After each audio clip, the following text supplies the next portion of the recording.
السلام عليكم ورحمة الله وبركاته. إن الحمد لله نحمده ونستعينه ونستغفره، نعوذ بالله من شرور أنفسنا ومن سيئات أعمالنا، من يهده الله فلا مضل له ومن يضلل فلا هادي له، وأشهد أن لا إله إلا الله وحده لا شريك له، وأشهد أن محمدا عبده ورسوله. يا أيها الذين آمنوا اتقوا الله حق تقاته ولا تموتن إلا وأنتم مسلمون. يا أيها الناس اتقوا ربكم الذي خلقكم من نفس واحدة وخلق منها زوجها وبث منهما رجالا كثيرا ونساء، واتقوا الله الذي تساءلون به والأرحام إن الله كان عليكم رقيبا. يا أيها الذين آمنوا اتقوا الله وقولوا قولا سديدا يصلح لكم أعمالكم ويغفر لكم ذنوبكم، ومن يطع الله ورسوله فقد فاز فوزا عظيما.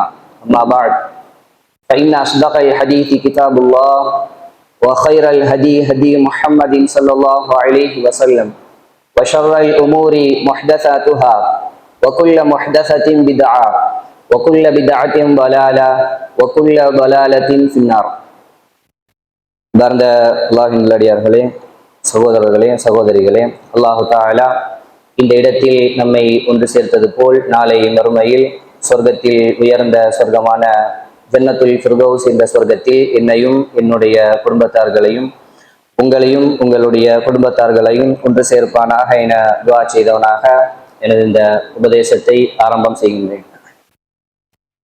இன்றைய தினம் அல்லாஹ்விற்கு எவ்வாறு நாம் நன்றி செலுத்துவது என்பது சம்பந்தமான ஒரு சில விஷயங்களை பார்க்க இருக்கின்றோம்.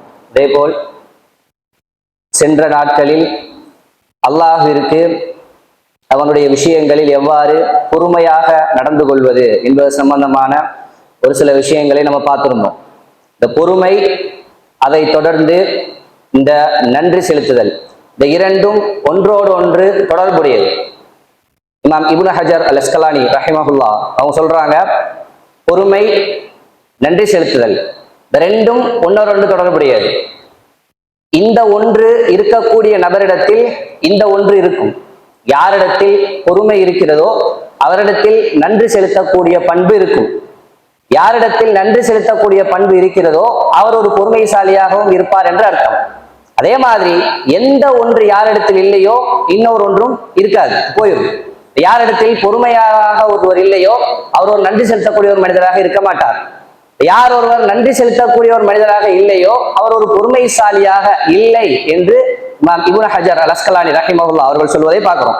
புத்தகங்கள் எல்லாம் எடுத்தீங்கன்னா இந்த ரெண்டு பாடமும் எப்படி வரும்னா, ஒன்று இரண்டும் சேர்த்து வரும், அஸ்ஸபுர் வஷ்ஷுக்ர் என்று வரும், இல்லது அடுத்தடுத்த பாடங்களாக வரும். இந்த அடிப்படையில புத்தகங்களிலும் இந்த ரெண்டு விஷயங்களும் ஒன்றோடு ஒன்று தொடர்பு படுத்தியே வருவதை நம்ம பார்க்கலாம். ஏன் அப்படின்னா, பொறுமை என்பது இந்த உலகத்துல நமக்கு பிடிக்காத, எதிர்பார்க்காத, வெறுக்கக்கூடிய அந்த விஷயங்களிலெல்லாம் பொறுமை. நன்றி செலுத்துதல் என்பது அல்லாஹு தஆலா நமக்கு தந்திருக்கக்கூடிய, அது போக நாம் கேட்டு பெறக்கூடிய இந்த விஷயங்களுக்கெல்லாம் நன்றி செலுத்துதல். ஒரு மனிதனுடைய ஒட்டுமொத்த வாழ்க்கையும் இந்த ரெண்டுக்குள்ளதான் இருக்கும். ஒரு மனிதனுடைய வாழ்க்கை என்பது ஒன்று அவன் விரும்பக்கூடிய பகுதிகள், இன்னொன்று அவன் விரும்பாத, அவன் எதிர்பார்க்காத, அவன் வெறுக்கக்கூடிய பகுதிகள். இந்த ரெண்டு தான் ஒரு மனிதனுடைய வாழ்க்கை. இதுக்கு தாண்டி நியூட்ரலான ஒண்ணு கிடையாது. ஒன்று அவன் விரும்புறது, இன்னொன்னு அவன் வெறுக்கிறது. விரும்பக்கூடிய விஷயங்களில் எல்லாம் நன்றி செலுத்தக்கூடிய ஒரு அடியானாக இருக்கணும். வெறுக்கக்கூடிய விஷயங்கள் எல்லாம் பொறுமை காக்கக்கூடிய ஒரு அடியானாக ஒரு முஃமின் இருக்கணும். அவனுடைய ஒட்டுமொத்த வாழ்க்கையும் இந்த பொறுமைக்கும் நன்றி செலுத்துவதற்கும் மத்தியில் தான் சுழன்று கொண்டிருக்கும். சரிங்களா? அந்த விஷயத்தை முதல்ல தெரிஞ்சுக்கணும். பொறுமைசாலியாகவும் இருக்க வேண்டும், அல்லாஹ்விற்கு நன்றி செலுத்தக்கூடிய ஒரு அடியானாகவும் இருக்க வேண்டும் என்பது அல்லாஹு தஆலா நமக்கு ஆக்கி இருக்கக்கூடிய கடமை. சரி, அடுத்ததா பொறுமை சம்பந்தமாக, அதாவது நன்றி செலுத்துதல் சம்பந்தமாக அல்லாஹு தஆலா குர்ஆனில் சொல்லக்கூடிய கட்டளைகளாக சொல்லக்கூடிய விஷயங்கள் என்னன்னா, ஃபத்குரூனி அத்குருக்கும் வஷ்குரூலி வலா தக்ஃபுரூன். அல்லாஹ் தஆலா சொல்லக்கூடிய வார்த்தை, நீங்கள் என்னை ஞாபகம் ஊட்டுங்கள் அப்படின்னா எனக்கு செய்ய வேண்டிய கடமைகள் வணக்க வழிபாடுகளை சரியாக நிறைவேற்றுங்கள், அது கொடுக்கும். நான் உங்களை நினைவு கூறுவேன். வஷ்குரூலி, எனக்கு நன்றி செலுத்துங்கள். வலா தக்ஃபுரூன், நிராகரித்து விட வேண்டாம். அல்லாஹ் தஆலா சொல்றான், நீங்கள் நன்றி செலுத்துங்கள், நன்றி செலுத்தாதவர்களாக இருக்க வேண்டாம் என்ற வார்த்தை அல்லாஹ் தஆலா பயன்படுத்தல. எனக்கு நன்றி செலுத்துங்கள், நிராகரிப்பாளர்களாக நீங்கள் மாறிவிட வேண்டாம் அப்படின்னா, நன்றி செலுத்துவதற்கு மாற்றமாக இருப்பது, நன்றி செலுத்தாமல் இருப்பது என்பது குஃப்ருன் நிஅமா. அல்லாஹ் தஆலா தந்திருக்கக்கூடிய நிஅமத்துகளுக்கு அதை நிராகரிப்பது. அல்லாஹ் தஆலாவுக்கு நான் அவனுடைய நிஅமத்துகள் நன்றி செலுத்தாமல் இருப்பது என்பது அதை நிராகரித்தல், குஃப்ர் என்று அல்லாஹ் தஆலா சொல்றான். குஃப்ருன்னா குஃப்ருன் நிஅமா, அல்லாஹ்வுடைய நிஅமத்துகளை நிராகரித்தல் என்று அல்லாஹ் தஆலா சொல்றான். இந்த ஒரு இடத்துல மட்டுமல்ல, எங்கெங்கெல்லாம் இது பயன்படுத்தப்படுதோ பெரும்பாலும் அல்லாஹ் தஆலா நன்றி செலுத்தாத மக்களுக்கு பயன்படுத்தக்கூடிய வார்த்தை அவர்கள் நிராகரிக்கிறார்கள் என்றுதான். அதே மாதிரி இன்னொரு வசனத்தை அல்லாஹ் தஆலா, இன்னா ஹதைனாஹு ஸபீல், நாம் அவர்களுக்கு வழியை காட்டியாச்சு, எதெல்லாம் நன்மை, எதெல்லாம் செய்யணும், எதெல்லாம் பாவம், எதெல்லாம் தவிர்ந்து வாழணும் என்பதை எல்லாம் குர்ஆனிலும் ஹதீஸிலும் அவர்களுக்கு தெளிவுபடுத்தியாச்சு. இம்மா ஷாக்கிரா வ இம்மா கஃபூரா, அவர்களில் நன்றி செலுத்துபவர்களும் உண்டு, அவர்களில் நிராகரிப்பவர்களும் உண்டு. அவர்களில் நன்றி செலுத்துபவர்களும் உண்டு, நன்றி செலுத்தாதவர்களும் உண்டு. அப்படி இல்ல, நன்றி செலுத்துபவர்களும் உண்டு, நிராகரிப்பவர்களும் உண்டு. என்ன விளங்குது அப்படின்னா, அல்லாஹ்வுடைய நிஅமத்துகளுக்கு நன்றி செலுத்தாத மனிதர் அதை நிராகரித்துக் கொண்டிருக்கின்றார், அதை நிராகரித்துக் கொண்டிருக்கின்றார் என்பது அல்லாஹ் தஆலா இந்த வசனங்கள் எல்லாம் நமக்கு தெரியப்படுத்தக்கூடிய விஷயம். சரிங்களா? அதே மாதிரி சுலைமான் அலைஹிஸ்ஸலாமுடைய வார்த்தை அல்லாஹ் தஆலா சொல்லி காட்டுகின்றான். கால ஹாதா மின் ஃபத்லி ரப்பி, இது என்னுடைய இறைவன் புறத்திலிருந்து எனக்கு கிடைத்த ஒரு அருள். சுலைமான் அலைஹிஸ்ஸலாம் அவர்களுக்கு அல்லாஹ் தஆலா எல்லாத்தையும் கொடுத்திருந்தான். ஆட்சி அதிகாரத்துல இருந்து ஒரு மனிதர்களுக்கு அல்லாஹ் தஆலா என்ன மாதிரி விஷயங்களை எல்லாம் கொடுக்க மாட்டானோ பொதுவாக, அப்படிப்பட்ட விஷயங்களை எல்லாம் சுலைமான் அலைஹிஸ்ஸலாம் அவர்களுக்கு அல்லாஹ் தஆலா கொடுத்திருந்தான். அதை அவர்கள் பார்த்த விதம், இது என்னுடைய இறைவன் எனக்கு தந்திருக்கக்கூடிய அருட்கொடைகள். எதுக்கு அப்படின்னா, லி யப்லுவனி, என்னை சோதிப்பதற்கு. எப்படி சோதிப்பதற்கு? அஷ்குரு அம் அக்ஃபுர், நான் நன்றி செலுத்துகிறேனா அல்லது நிராகரிக்கிறேனா. எங்கும் சுலைமான் அலைஹிஸ்ஸலாம் சொல்லக்கூடிய வார்த்தையும், அல்லாஹ் தஆலா எனக்கு இதையெல்லாம் தந்திருக்கிறான், எதுக்காக எனக்கு தந்திருக்கிறான் அப்படின்னா, நான் தந்த இந்த விஷயங்களுக்கு எல்லாம் அவனுக்கு நன்றி செலுத்துறனா அல்லது அவனை நிராகரிக்கிறானா என்பதை அல்லாஹ் தஆலா எனக்கு சோதிப்பதற்காக இதை தந்திருக்கின்றான் என்றும் சுலைமான் அலைஹிஸ்ஸலாம் அவர்கள் சொல்லக்கூடிய வார்த்தையை நம்ம பார்த்தோம். இந்த வார்த்தைகள் எல்லாம் விளங்குறது என்ன அப்படின்னா, அல்லாஹுக்கு நன்றி செலுத்தி வாழ்வது என்பது கட்டாயமான கடமை. அதை மாற்றமாக வாழ்வதை அல்லாஹு தஆலா, நீங்கள் நிராகரித்து வாழ்கிறீர்கள் என்று அல்லாஹு தஆலா சொல்லக்கூடிய இந்த வசனங்களில் எல்லாம் நமக்கு தெளிவாக புரியுது. அப்ப அல்லாஹுக்கு நன்றி செலுத்துவது என்பது ஒரு முஃமினுடைய கட்டாய கடமை. இது முதலாவது தெரிஞ்சுக்க வேண்டியது. இரண்டாவது, நன்றி செலுத்துதல் என்றால் எப்படி, அது என்ன, அல்லாஹுக்கு நன்றி செலுத்துறதுனா என்ன, மனிதனுக்கு நன்றி செலுத்துறதுனா விளங்கும், புரிஞ்சிடும். அவனுக்கு நன்றி செலுத்தினா ஏதாவது செய்யறாங்க அப்படின்னா ஜஸாக்கல்லாஹ் ஹைர், அங்கேயும் நம்ம யாரெல்லாம் முற்படுத்தி சொல்லுவோம், அல்லாஹ்வதான் முற்படுத்தி ஒருத்தர் நன்றி செலுத்தினவருக்கு நம்ம பதில் சொல்லுவோம். அல்லது அவருக்கு ஏதாவது பரிவுபகாரமா செய்யலாம், அல்லது அவர் ஒரு தேவையில இருக்கும் போது நம்ம ஒரு உதவி செய்யலாம். இதெல்லாம் அவர் செய்த ஒரு உதவிக்காக நாம் நன்றி செலுத்தக்கூடிய முறைகள்.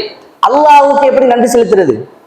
அல்லாஹ் தஆலாவுக்கு என்ன மிஞ்சி போனா அல்ஹம்துலில்லாஹ்னு சொல்லலாம், அல்லாஹ்வை புகழலாம் அல்லாஹ் தஆலா தந்ததற்கு. அல்லது அல்லாஹ்வுக்கு நன்றி சொல்ல முடியுமா, தேங்க்ஸ் அல்லாஹ்வுக்கு சொல்ல முடியுமா? வார்த்தைகளால சொல்லலாம். பொருத்தமானதாக இருக்குமா? முழுமையானதாக இல்ல. முழுமையாக அல்லாஹ்வுக்கு ஒரு அடியான் நன்றி செலுத்துவது என்றால் என்ன, எப்படி அந்த நன்றி அமைய வேண்டும், இது புரியும். அல்லாஹ்வுக்கு நான் நன்றி செலுத்தணும், அது என் மேல உள்ள கடமை. அல்லாஹ் தஆலா அவ்வளவு நிஅமத்துகளை எனக்கு தந்திருக்கின்றான்.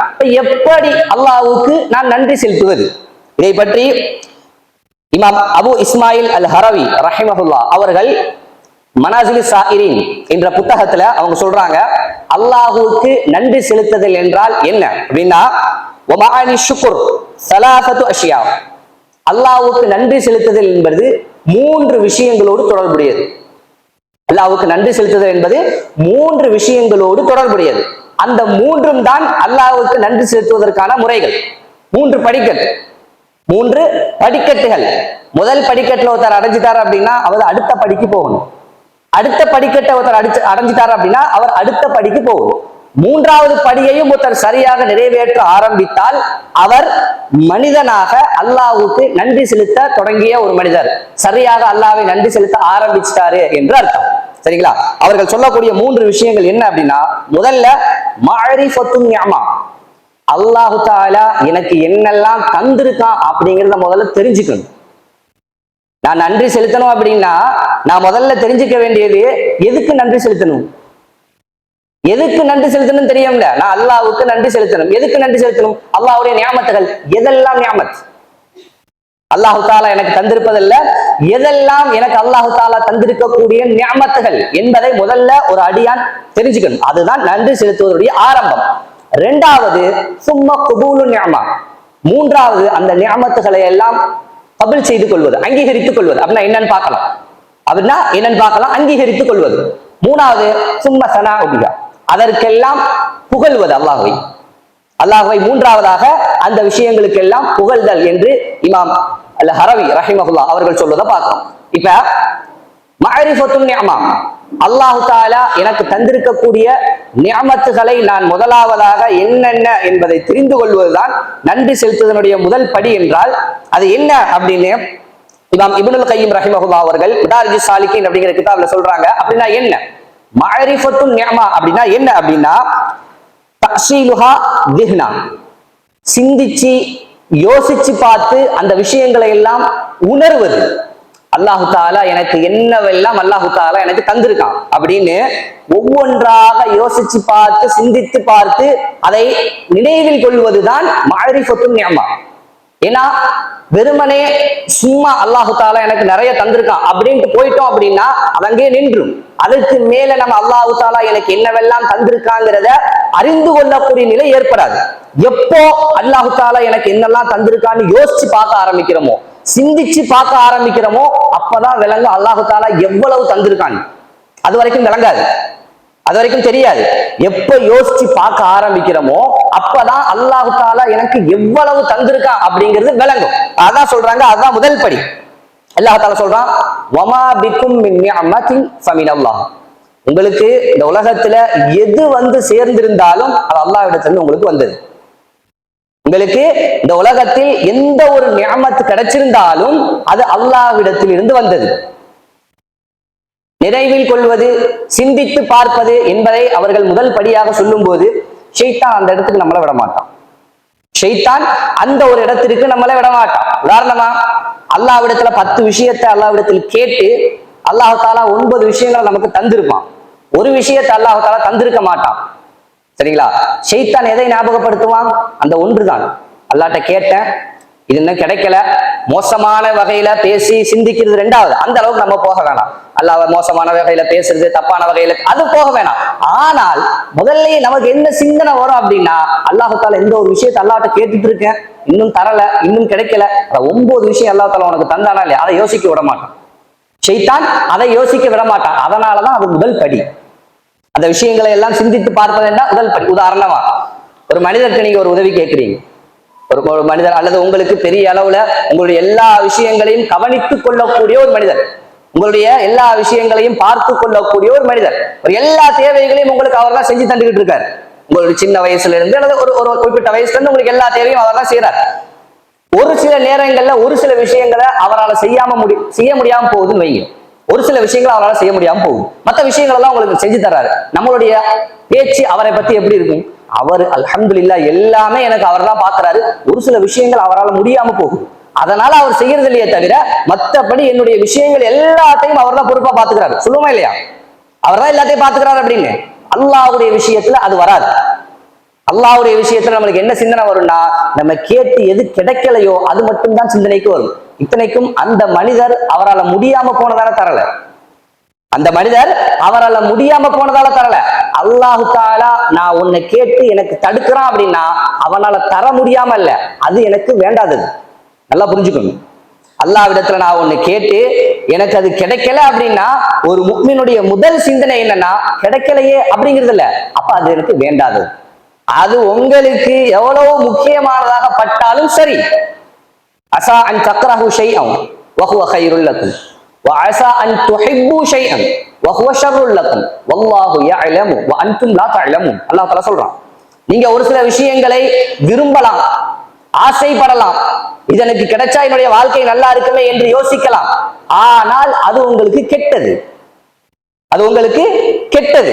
அதே மாதிரி நீங்க ஒரு சில விஷயங்களை வெறுக்கலாம், இதற்கு வேணாம், இதற்கு வந்துடக்கூடாது என்று நினைக்கலாம். ஆனால் அது உங்களுக்கு நல்லது. வல்லாஹு யஅலமு வ அன்தும் லா தஅலமூன். அல்லாஹ் தஆலா தான் அதையெல்லாம் அறிந்தவன், உங்களுக்கு தெரியாதுன்னு அல்லாஹ் தஆலா சொல்றான். நான் கேட்ட ஒரு விஷயம் எனக்கு கிடைக்கல அப்படிங்கும் போது நான் புரிந்து கொள்ள வேண்டிய இடம் என்ன அப்படின்னா, அப்ப இது எனக்கு தகுதி இல்லாதது, இது எனக்கு வேண்டாதது, அதனால தான் அல்லாஹ் தஆலா எனக்கு தரல அப்படிங்கறத நம்ம புரிய வேண்டும். ஆனா நம்முடைய சிந்தனை எடுத்தவொன்னு எங்க போவோம் அப்படின்னா, அல்லாஹ் தஆலா எனக்கு இதை தரல, எப்ப தருவானோ தெரியல, இந்த நான் கேட்டுக்கிட்டு இருக்கேன், இனிமே நான் கேட்கிறேன். நல்லவங்கள நம்மளே நினைச்சுக்கிறது, நம்மள நான் இன்னமே கேட்டுட்டு இருக்கேன், அல்லாஹ் தஆலா எனக்கு இன்னும் தரல, ஹைர், நான் இன்னும் அல்லாஹ் தஆலா தர்ற வரைக்கும் கேட்பேன், இப்படி நினைச்சிட்டா நம்ம நல்லவங்க நினைச்சுக்கிறது. எந்த சிந்தனையும் வரக்கூடாது உள்ளத்துல. கேளுங்க, கேட்டுட்டே இருங்க, அல்லாஹ் தஆலா தரும் வரைக்கும் கேட்டுக்கொண்டே இருக்கலாம். இன்னும் தரலையேங்கிற சிந்தனை வராததுதான் ஒரு நல்ல முஃமின். இன்னும் தரலையே அப்படிங்கிற ஒரு சிந்தனை வராமல் போய் கொண்டிருப்பதுதான் ஒரு நல்ல முஃமினுடைய நிலைப்பாடு அப்படிங்கிறத நம்ம புரிஞ்சுக்கணும். சரிங்களா? அதே மாதிரி அல்லாஹ் தஆலா இன்னொரு இடத்துல வ இன் தஅது நிஅமத்துல்லாஹி லா துஹ்ஸூஹா, உங்களுக்கு அல்லாஹ் தஆலா எவ்வளவு நிஅமத்துகளை தந்திருக்கின்றான் என்பதை நீங்கள் எண்ணி பார்க்க ஆரம்பித்தால் எண்ணி முடிக்க முடியாது. அவ்வளவு நிஅமத்துகளை அல்லாஹ் தஆலா நமக்கு தந்திருப்பதாக அல்லாஹ் தஆலா சொல்லி காட்டுறான். யோசிச்சு பார்க்க ஆரம்பிச்ச அல்லாஹ்வுடைய இந்த வசனம் இருக்குதானே, மிக உண்மையான வசனம். எல்லா வசனமும் அல்லாஹ்வுடைய வசனங்கள் உண்மையான வசனங்கள் தான். யோசிச்சு பார்த்தோம் அப்படின்னா அல்லாஹ் தஆலா உங்களுக்கு தந்திருக்கின்ற நிஅமத் உண்மையில் ஒரு அடியான் அல்லாஹ் தஆலா எனக்கு என்னவெல்லாம் தந்திருக்கான்னு யோசிச்சு பார்க்க ஆரம்பிச்சான்னு வைங்களேன், அவனால ஒரு இடத்தை தாண்ட முடியாது. ஒண்ணு இல்ல, அல்லாஹ் தஆலா குர்ஆன்ல சொல்றான், வல்லாஹு அக்ரஜகும் மின் புத்தூனி உம்மஹாத்திக்கும் லா தஅலமூன ஷைஆ. அல்லாஹ் தஆலா உங்களை இந்த பூமிக்கு எப்படி வெளியே கொண்டு வந்தான் அப்படின்னா, உங்களுடைய தாய்மார்களுடைய வயிற்றில் இருந்து லா தஅலமூன ஷைஆ, ஒன்றும் தெரியாதவர்களாக அல்லாஹ் தஆலா தாவுடைய வயிற்றிலிருந்து கொண்டு வந்தான். இந்த குழந்தைக்கு என்ன தெரியும்? அந்த குழந்தைக்கு எல்லாம் நீங்க கத்துக்கிட்டதா? நாம அதுக்கப்புறம் என்னுடைய அறிவால், என்னுடைய முயற்சியால் நான் தேடி படிச்சு கத்துக்கிட்டது அப்படியே சொல்ல முடியும்?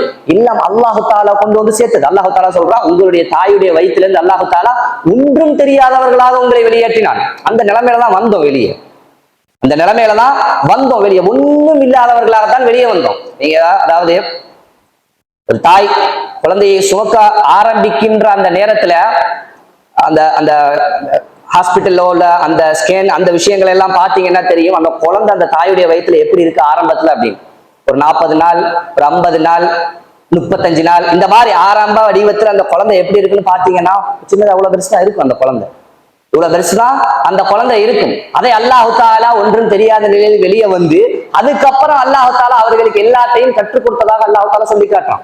அதே மாதிரி அல்லாஹ் தஆலா வசனத்துல தொடர்ந்து சொல்றான், வஜஅல லக்குமுஸ் ஸம்அ வல் அப்ஸார் வல் அஃபீதா. அவன் தான் உங்களுக்கு செவியை தந்தான், அவன் தான் உங்களுக்கு பார்வையை தந்தான், அவன் தான் உங்களுக்கு இதயங்களை தந்தான், அவன் தான் உங்களுக்கு இதயங்களை தந்தான். லஅல்லகும் தஷ்குரூன், நீங்கள் அவனுக்கு நன்றி செலுத்துவதற்காக. மனிதனுடைய உடலில் அல்லாஹ் தஆலா என்னவெல்லாம் தந்திருக்கான் எனக்கு அப்படிங்கிறத மட்டும் யோசிச்சு பார்க்க ஆரம்பிச்சாலே, மத்ததுல ரெண்டாவது இங்க வெளியே அல்லாஹ் தஆலா எனக்கு பொருளாதார ரீதியாக மத்த விஷயங்கள் ரீதியாக அல்லாஹ் தஆலா ரெண்டாவது எனக்கு என்ன தந்திருக்காங்கிறது ரெண்டாவது இருக்கட்டும். முதல்ல என்னுடைய உடல்ல அல்லாஹ் தஆலா எனக்கு என்னவெல்லாம் தந்திருக்காங்கிறத யோசிச்சு பார்க்க ஆரம்பிச்சோம் அப்படின்னா, வஃபி அன்ஃபுசிக்கும் அஃபலா துப்சிரூன், இந்த உடம்புலயே நான் அவ்வளவு விஷயங்கள் நான் தந்திருக்கேன்னு நீங்க பார்க்க மாட்டீங்களா? அல்லாஹ் தஆலா கேட்கிறான். உங்களுக்குள்ளேயே அவ்வளவு விஷயங்களை நான் தந்திருக்கிறேனே நீங்க பார்க்க மாட்டீங்களா? அது அல்லாஹ் தஆலா எப்ப அது விளங்கும் தெரியுமா? அல்லாஹ் தஆலா எனக்கு என்னவெல்லாம் தந்திருக்காங்கிறது எப்ப விளங்கும்னா, அந்த விஷயத்துல பலகீனம் வரும்போது விளங்கும். அந்த விஷயத்துல பலகீனம் வரும்போதுதான், பிரச்சனை வரும்போதுதான், லட்சக்கணக்கில் செலவு பண்ணும் போதுதான் தெரியும் எவ்வளவு ஒரு விஷயத்தை எத்தனை வருஷமா அல்லாஹ் தஆலா எனக்கு தந்திருக்கான் அப்படிங்கிறது அப்பதான் விளங்கும். அது வரைக்கும் 40 வயசு, 45 வயசு, 50 வயசு வரைக்கும் அதை தொடர்ச்சியா பிறந்ததுல இருந்து பயன்படுத்தி இருப்போம். எங்கேயும் உணர்ந்திருக்க மாட்டோம், அல்லாஹ் தஆலா இப்படி ஒண்ணு எனக்கு தந்திருக்கானே, இவ்வளவு பெரிய விஷயத்த ரஹ்மான் எனக்கு தந்திருக்கான் அப்படிங்கிறத உணர்ந்திருக்க மாட்டோம். எப்ப அந்த உணர்வு வரும்னா, அதுல ஒரு பிரச்சனை வரும்போது, அதுல ஒரு வேதனை வரும்போது, அதனால உடல் வேதனை அனுபவிக்கும் போது, அதுல பொருளாதாரங்களை செலவு பண்ண ஆரம்பிக்கும் போதுதான் தெரியும் எவ்வளவு பெரிய விஷயத்தை அல்லாஹ் தஆலா தந்திருக்கான். அதுவும் அதை புரிஞ்சு கொள்ளக்கூடிய மக்களுக்கு. அந்த நேரத்துல அல்லாஹ்வை திட்டக்கூடிய மக்களும் உண்டு. அந்த நேரத்துல அல்லாஹ்வை திட்டினா எவ்வளவு மோசமான மக்கள் நம்ம. அவ்வளவு காலம் அல்லாஹ் தஆலா அதை தந்து அதை உணர்வதற்காக அல்லாஹ் தாலா அதுல ஒரு நோயினுடைய தடும்போது அந்த நேரத்திலும் ரப்ப தப்பா பேசணும்னா, தப்பான எண்ணம் உள்ளத்துல வந்துச்சுன்னா எவ்வளவு மோசமான மக்களாக நம்ம இருப்போம். அல்லாஹ் தாலா அந்த மாதிரி ஒரு நிலையை தருவதை அப்பயாவது நீ உணர்றியான்னு பாக்குறது. மௌத்தா போறதுக்கு முன்னாடி அதெல்லாம் உணரணுமா இல்லையா? அது வரைக்கும் உணரல. 40 வயசு 50 வயசு வரைக்கும் அதை அவ்வளவு செழிப்பாக அதை நான் பயன்படுத்தி இருக்கேன். அது வரைக்கும் நான் உணரல. அதுக்கு அடுத்தாவது நீ உணரணுமே அப்படிங்கிறதுக்காகத்தான் அல்லாஹ் தாலா ஒரு சில விஷயங்களை உடல்ல தருவது. அதை யோசிச்சு பாரு. இத்தனை நாள் நீ இதை பயன்படுத்தி இருந்தியா இல்லையா? இதுல எவ்வளவு விஷயங்கள் இருக்கு.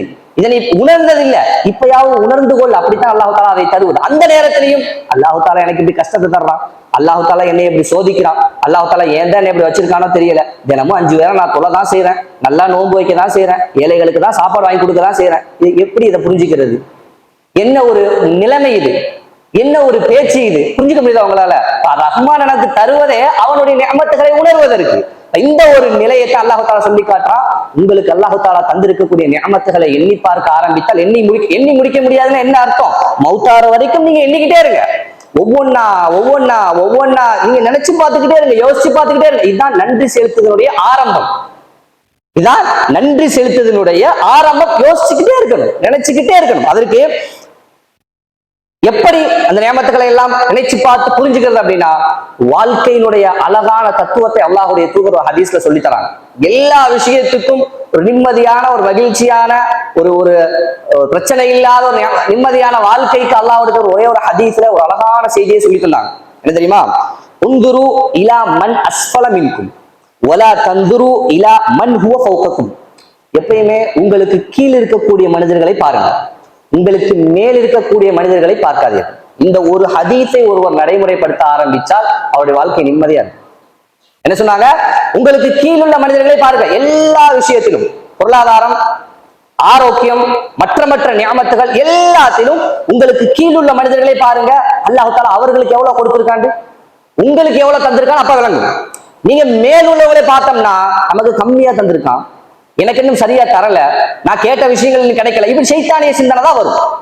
எனக்கு மேல் இருக்கக்கூடிய, எனக்கு மேல் தட்டில் இருக்கக்கூடிய அந்த மனிதர்களை நான் பார்த்தேன் அப்படின்னா அதை பார்க்கும் போது எனக்கு குஃப்ருடைய சிந்தனை தான் வரும். அல்லாஹ் தஆலா எனக்கு தரல, இன்னும் முழுமைப்படுத்தல, நான் கேட்ட விஷயங்கள் இன்னும் கிடைக்கல, இந்த விஷயம் வரல, அந்த விஷயம் வர என்று சிந்தனை தான் வரும். அதனாலதான் அல்லாஹ்வுடைய தூதர் சொன்னாங்க, உங்களுக்கு கீழே இருக்கவங்கள பாருங்க, அல்லாஹ் தஆலா எவ்வளவு தந்திருக்கா பாருங்க. பிறந்ததுல இருந்து நடக்க முடியாம இருக்கக்கூடிய மனிதர்களை பார்த்திருக்கீங்களா? பிறந்ததுல இருந்து நடக்க முடியாம இருக்கக்கூடிய மனிதர்களை பார்த்திருக்கீங்களா? கண் தெரியாத மனிதர்களை பார்த்திருக்கீங்களா? அவருடைய வாழ்க்கை எவ்வளவு கஷ்டம், அவருடைய வாழ்க்கை எவ்வளவு கஷ்டம். அல்லாஹ் தஆலா அந்த வேதனை எனக்கு தந்தது இல்லையே பிறந்ததுல இருந்து இப்ப வரைக்கும். நல்லா பாக்குறேன், நல்லா கேட்கிறேன், நல்ல 2 கைகள் இருக்கு, எங்க நினைக்கிறனோ அங்க நடந்து போவதற்கு 2 கால்களை அல்லாஹ் தஆலா தந்திருக்கிறானே. எங்க நன்றி செலுத்தக்கூடிய ஒரு அடியானாக நான் இருந்தேன். அல்லாஹ்வுக்கு இந்த விஷயங்களுக்கு எல்லாம் எந்த இடத்துல நான் நன்றி செலுத்தக்கூடிய ஒரு மனிதனாக இருந்தேன் அப்படின்னு கேட்டு பார்த்தா என்கிட்ட பதில் இல்லை, என்னிடத்துல அதற்கான பதில் இல்லை. அதான் அல்லாஹ் தஆலா சொல்லி காட்டுறான், அல்லாஹ்வுடைய நியமத்துகளை நீங்கள் சிந்திக்க ஆரம்பிச்சால் உங்களால் அதை எவ்வளவு தந்திருக்கான் என்பதை எண்ணி முடிக்க முடியாத அளவுக்கு அல்லாஹ் தஆலா தந்திருக்கான் என்று சொல்லலாம். இந்த விஷயம் அந்த செய்தியில தொடர்ச்சியா சொல்றாங்க, ஃபஹுவ அஜ்தரு அல்லா தஸ்தரு நிஅமத்தல்லாஹி அலைக்கும். அப்படி நீங்கள் உங்களுக்கு மேலுள்ளவர்களை பார்க்காமல் கீழ் உள்ளவர்களை பார்ப்பதுதான் அல்லாஹ் தஆலா உங்களுக்கு எவ்வளவு நியமத்துகளை தந்திருக்கின்றான் என்பதை உணர்ந்து கொள்ள உங்களுக்கு உதவியா இருக்கு. நம்ம எனக்கு அல்லாஹ் தஆலா எவ்வளவு தந்திருக்கான்னு விளங்கணும் அப்படின்னா நான் எனக்கு கீழே இருக்கக்கூடிய மக்களை பார்த்தாதான் புரியும் என்று அல்லாஹ் தஆலா சொல்லக்கூடிய, அல்லாஹ்வுடைய சொல்லக்கூடிய இந்த செய்தியை பார்க்கணும். சரிங்களா? இதுதான் முதல் விஷயம். இதான் முதல் விஷயம். அல்லாஹ் தஆலா எனக்கு என்னவெல்லாம் தந்திருக்கின்றான் என்பதை உணர்ந்து யோசித்து சிந்தித்து அதை நான் யோசிச்சுக்கிட்டே இருக்கேன். எனக்கு எவ்வளவு விஷயங்கள் அல்லாஹ் தஆலா தந்திருக்கு, ஒவ்வொரு விஷயத்தையும் உடல் ரீதியாக, பொருளாதார ரீதியாக, ஆரோக்கிய ரீதியாக, குடும்ப ரீதியாக அல்லாஹ் தஆலா என்னவெல்லாம் தந்திருக்கான் அப்படிங்கிறத யோசித்துக் கொண்டே இருப்பதுதான் நன்றி செலுத்துவதற்கான முதல் படி. இரண்டாவது சும்ம குபூலுன் நிஅமா, இரண்டாவது அந்த நிஅமத்துகளை அங்கீகரித்துக் கொள்வது. அப்படின்னா இப்னுல் கய்யிம் ரஹிமஹுல்லாஹ் அவங்க அதுக்கு விளக்கம் சொல்றாங்க. அங்கீகரித்துக் கொள்வதுனா என்ன அப்படின்னா, இதற்கு அல்லாஹ் தஆலா என்ன விஷயங்கள் எல்லாம் தந்திருக்கின்றானோ அதுக்கு எதுக்குமே நான் உரித்தானவன் அல்ல, அதற்கு நான் பகரம் செலுத்தியவனும் அல்ல. நம்ம நினைச்சிடக்கூடாது அல்லாஹ் தஆலா இந்த விஷயத்தை எனக்கு தந்திருக்கான்னா நான் தகுதியானவன், அல்லாஹ் தஆலா எனக்கு தந்திருக்கான். இவ்வளவு பொருளாதாரத்தை தந்திருக்கான்னா நான் தகுதியானவன் தந்திருக்கான். உடல் ஆரோக்கியத்தை தந்திருக்கான்னா நான் தகுதியானவன் தந்திருக்கான். இல்ல, ஒரு மனுஷனுக்கு அல்லாஹ் தஆலா கொடுக்கல, உங்களுக்கு தந்திருக்கான் அப்படின்னா அங்க உங்களுக்கு எந்த சிறப்பும் கிடையாது, சோதனைக்காக தந்தது. எதற்காக தந்தது? சோதனைக்காக தந்தது. உங்கள்ட்ட எவ்வளவு ஞாபகம் இருந்தாலும் சரி, எப்ப நினைச்சிடக்கூடாது நான் என்னுடைய அறிவால், என்னுடைய உழைப்பால், என்னுடைய கஷ்டப்பட்டு நான் சேர்த்து வச்சதுன்னு ஃபிரௌன் மாதிரி ஹாரூன் மாதிரி சிந்திச்சிடக்கூடாது. ஃபிரௌன் மாதிரி ஹாரூன் மாதிரி யோசிச்சிடக்கூடாது. இது நான் கஷ்டப்பட்டு சம்பாதிச்சது, என்னுடைய உழைப்பால், என்னுடைய அறிவால் நான் தேடிக்கிட்டதுன்னு யோசிச்சிடக்கூடாது. சுலைமான் அலைஹிஸ்ஸலாம் மாதிரி சிந்திக்கணும். அல்லாஹ் தஆலா என்னை சோதிப்பதற்காக வந்திருக்கு. நான் என்னுடைய மற்ற அல்லாஹ்வுடைய அடியார்களுக்கு நான் இதன் மூலமாக உதவி செய்யறேனா அப்படிங்கிறது அல்லாஹ் தஆலா என்னை பார்ப்பதற்காக தந்திருக்கான் என்ற சிந்தனையில் தான் ஒவ்வொரு நியமத்தையும் பார்க்கணும். ஒவ்வொரு நியமத்தையும் அதான் அவங்க சொல்றாங்க. ஏற்றுக்கொள்வதுனா என்ன அப்படின்னா, அல்லாஹ் தஆலா தந்திருக்க எதற்கும் நான் தகுதியானவன் அல்ல அப்படின்னா, ஓப்பனாக புரியுற மாதிரி சொன்னா, அல்லாஹ்விடத்துல ஒரு பிச்சைக்காரன் மாதிரி தான் நம்ம இருக்கணும். அல்லாஹ்விடத்துல அல்லாஹ் தஆலா இதை எனக்கு தந்திருக்கான், அல்லாஹ் தஆலா தந்துட்டான் அப்படிங்கிறதுக்காக நான் ஏதோ இதுக்கு நான் தான் தகுதியானவன், எனக்கு இது கிடைச்சது, எனக்கு அல்லாஹ் தஆலா தந்தது, கொஞ்ச நாளைக்கு தந்துக்கிறான். அல்லாஹ் தஆலா கொஞ்ச நாளைக்கு தந்திருக்கான். எப்ப எடுப்பான்னு தெரியாது, எப்ப எடுப்பான்னு அல்லாஹ் தஆலா தெரியாது. அப்ப இதே ஒரு சோதனைக்காக அல்லாஹ் தஆலா தந்திருக்கின்ற அவ்வளவுதான் அதுக்கு கொடுக்க வேண்டிய இடம். உலகத்துல என்ன கிடைச்சாலும் சரி, உலகத்துல என்ன கிடைத்திருந்தாலும் சரி, அதற்கு உள்ளத்தில் கொடுக்க வேண்டிய இடம் அவ்வளவுதான். அல்லாஹ் தஆலா கொஞ்ச நாளைக்கு தந்திருக்கான், என் வாழ்க்கை அதை கொண்டு இந்த உலகத்துல எப்படின்னு பாக்குறதுக்கு அவனுக்கு நன்றி செலுத்துறனா அல்லது நிராகரிக்கிறானா, அவனுக்கு நன்றி செலுத்துறனா அல்லது நிராகரிக்கிறனா என்பதை பார்ப்பதற்காகத்தான். ஒண்ணு, அதுக்கு நான் பதிலாக எதுவும் கொடுத்ததும் கிடையாது. அவ்வளவு நியாமத்துகள் அல்லாஹ் தஆலா தந்திருக்கானே, சரி அதுக்கு பகரமாக நான் ரப்புக்கு ஏதாவது செஞ்சிருக்கிறேன்னா என்ன செஞ்சிட முடியும்? என்ன செய்ய முடியாத. மனிதனால ஒன்றும் அல்லாஹ்வுக்கு என்ன செய்ய முடியும்? அவன் அல் கனி, தேவையற்ற முழுமையானவன் அவன். அவனுக்கு நம்மளால ஒண்ணும் செய்ய முடியாது. அப்ப அல்லாஹ் தஆலா தந்ததுக்கு அல்லாஹ் தஆலா என்னை சோதிப்பதற்காக தந்திருக்கிறான் என்பதை உணர்ந்து கொள்வதுதான் மனிதன் அதிகபட்சமாக செய்ய முடிந்த ஒன்று. நம்மளால அல்லாஹ்வுக்கு செய்ய முடிஞ்ச ஒன்று பெருசா என்னது? அல்லாஹ் தஆலா இதை எனக்கு சோதிப்பதற்காக தந்திருக்கிறான்னு நினைக்கிறது தான் பெருசா செய்ய முடிஞ்சது. அதை தாண்டி ரப்புக்கு நம்மளால செய்ய முடிஞ்சது என்று ஒன்றும் கிடையாது. அதே மாதிரி அவங்க இன்னும் அடுத்த ஒரு வார்த்தை சொல்றாங்க, என்னன்னா பல் யரா நஃப்ஸஹு ஃபீஹா கத்துஃபைலி, தன்னை ஒரு துஃபைலி போன்று அவர் எண்ணிக்கொள்வது. இப்னுல் கய்யிம் ரஹிமஹுல்லாஹ் அவங்க சொல்றாங்க, துஃபைலினா யார் அப்படின்னா, இந்த அழைக்கப்படாத விருந்துகளுக்கு போய் சாப்பிட்டுட்டு வரக்கூடிய மனிதர்களுக்கு தான் இந்த துஃபைலின்ற வார்த்தை பயன்படுத்துவாங்க.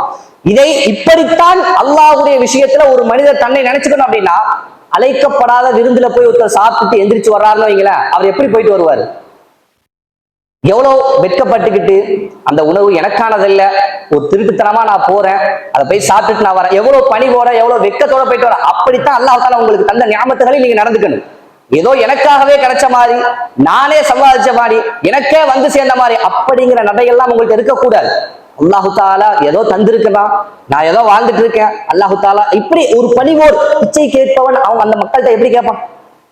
யாசகம் கேட்பவர் அந்த மனிதர்கிட்ட எப்படி கேட்பாங்க? அந்த மனிதர் ஒரு விஷயத்தை தந்தால் இந்த கேட்கக்கூடிய மனிதர் அதை எப்படி பணிவோடு நன்றியோடு வாங்கிக்கிறாரு. அப்படித்தான் அல்லாஹ்வுடைய நியாமத்துகள்ல நாம் நடந்துக்கணும். அப்படித்தான் அல்லாஹ்வுடைய நியாமத்துகளில் நாம் நடந்து கொள்ள வேண்டும். இதுதான் குபூலு நியமா.